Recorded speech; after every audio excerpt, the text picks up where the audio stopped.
కొత్తిమీర కొబ్బరి చట్నీ చేస్తున్నానండి. వాటికి కావాల్సిన పదార్థాలు చాలా సింపుల్ అండి. ఎండుమిర్చి, పచ్చెనగపప్పు, ఉప్పు, జీలకర్ర, కొబ్బరి, కొంచెం చింతపండు పులుసు, నూనె అండి, కొత్తిమీర, కొబ్బరి.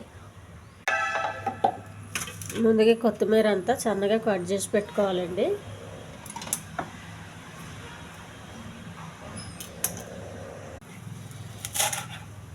మరి చిన్నగా అవసరం లేదు, వేగించడానికి బాగుండేటట్టు.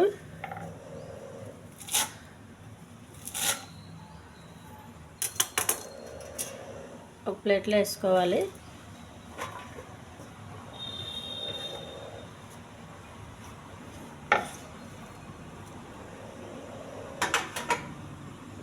కొబ్బరి కూడా కొంచెం సగం తీసుకుంటే సరిపోద్దండి, మరీ ఎక్కువ అవసరం లేదు.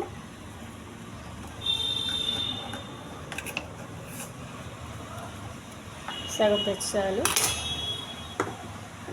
కొబ్బరి కూడా చిన్న ముక్కలు కట్ చేసుకోవాలండి.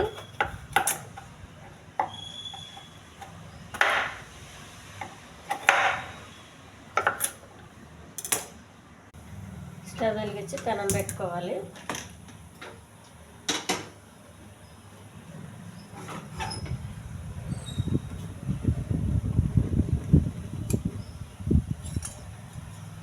కొద్దిగా నూనె అండి, ఎండుమిర్చి ఒక ప్లేట్లో తీసుకోవాలండి. ఎండుమిర్చి మొత్తం, శనగపప్పు అండి, జీలకర్ర, కొత్తిమీర,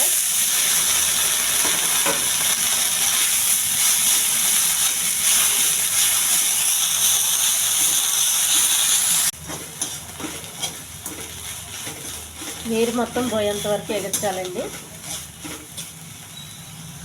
కొబ్బరి, కొద్దిగా ఉప్పు, కొన్ని ఎండుమిర్చి మిక్సీ వేయాలి. కొత్తిమీర వేగిందండి, ఒక ప్లేట్లో తీసుకొని చల్లారనివ్వాలి. కొబ్బరి పేస్ట్ అండి, కొత్తిమీర ఇవన్నీ వేసేయాలి. కొద్దిగా చింతపండు వాటరు, మళ్ళీ మిక్సీ వేసుకోవాలి. చట్నీ రెడీ అయిపోయిందండి, ఒక గిన్నెలోకి తీసుకోవాలి. చట్నీ రెడీ అయిపోయిందండి. దీనికి తాలింపు ఏం అవసరం లేదండి. నూనెలోనే కొంచెం జీలకర్ర, శనగపప్పు వేగించాను కాబట్టి అవసరం లేదు. ఉల్లిపాయలు వేసుకుంటే బాగుంటుంది. చిన్న ఉల్లిపాయలు వేసుకోవాలండి, చాలా టేస్ట్గా ఉంటుంది. ఈ ఛానల్ నచ్చితే సబ్స్క్రైబ్ చేయండి, షేర్ చేయండి, లైక్ చేయండి, కామెంట్ చేయండి.